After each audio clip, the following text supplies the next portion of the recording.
welcome back to Dayang Wawa channel, Fateh. Hari ni Ibu nak buat challenge Fateh dengan Iris. Buat challenge apa? Nak challenge apa? Sekejap Iris, Ibu nak buat challenge. Yes. Okay, nanti Ibu tunjuk gambar, Ibu suruh Fateh atau Iris yang jawab. Boleh? Boleh. Sekejap kau.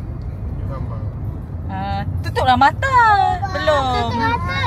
Okey. Tutup macam ni.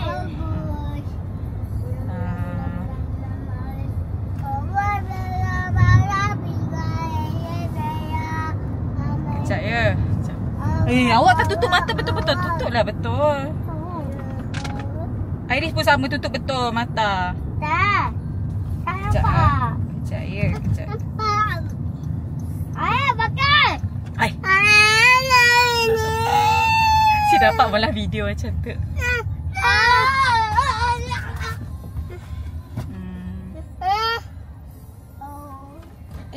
Ibu belum tunjuk lagi. Belum.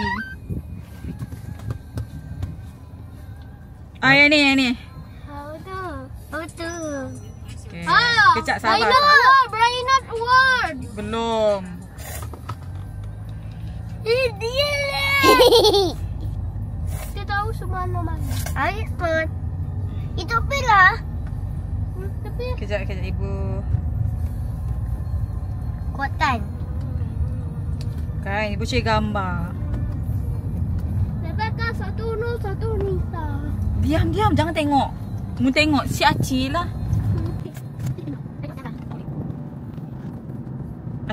Fateh ni apa? Chimpanzee ni banan ini. Wah. Monkey. Wow. Jap. Iris pula. Jangan tengok. Okay. Ini apa Iris?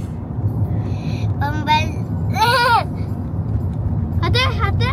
Krokodilo. Bukan bombadilo krokodilo. Betul ke ni? Bombadilo krokodilo.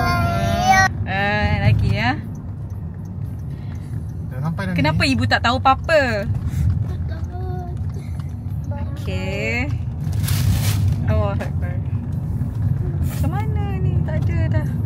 Tuntung sahur. Itu easy sangat tu. Saya konten dulu baru buat. Burger tapim. Okey, Ibu tunjuk ni.